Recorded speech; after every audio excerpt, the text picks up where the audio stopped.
আপনার মেয়ের সব রিপোর্টে তো দেখলাম মাথায় কোনো সমস্যা নেই। ডাক্তার বাবু, সমস্যা নাই তো এরকম অদ্ভুত আচরণ করছে কেন? আমরা তো কিছুই বুঝতে পারছি না। চিন্তার কিছু নেই, আমি কিছু ওষুধ লিখে দিচ্ছি, সময় মতন খাবে, ঠিক হয়ে যাবে। ঠিক আছে ডাক্তার বাবু, তাহলে এখন আমরা আসি। চলো সোনা মা। জানো এটাকে নিয়ে আমার ভীষণ টেনশন হচ্ছে। তোমার একা টেনশন হয়েছে? আমার টেনশন হয়েছে না? আর কথা বাইরে কিছু শব্দ হয়েছে? ওখানে কি করছো? হ্যালো মা, তা বলছো না যে চিকা? এই কি করছিস রে? জমি দেখতে পাচ্ছি না, আমি ওষুধগুলো করছি। মেডিসিনগুলো নষ্ট করছো কেন? ওই নষ্ট করছি, আমি তোকে কামিনি।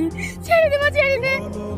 তুই আমার হাত থেকে কোনোদিনও বাঁচতে পারবি না, তোকে আমি শেষ করে দেবো। সালমা, তুমি এরকম করছো কেন? আমার আবার কি হলো? আমার কিচ্ছু হয়নি, আমি শুধু প্রতিশোধ নেব। প্রতিশোধ, তোকে শেষ করে আমি প্রতিশোধ নেব। তোকে কেউ বাঁচাতে পারবে না, আমি তোদের সবাইকে শেষ করে দেব। এই বাড়িতে যে শয়তান আছে না, সে বহুত হারামি, প্রতিশোধের আগুনে চলছে। আমি তো কিছু বুঝতে পারছি না, কিসের প্রতিশোধ নেবে? সেটা একটু পরেই বুঝতে পারবা। তাড়াতাড়ি নিঃশ্বাস বন্ধ করে এক গ্লাস পানি নিয়ে এসো। কাছে নিয়ে আসছি। ওই কোথায় আছিস? তাড়াতাড়ি আমার সামনে হাজির হ। আমি নমুনা চাইনি, তাড়াতাড়ি আমার সামনে আয়। প্রশ্নের উত্তর নিয়ে চলে যাবো।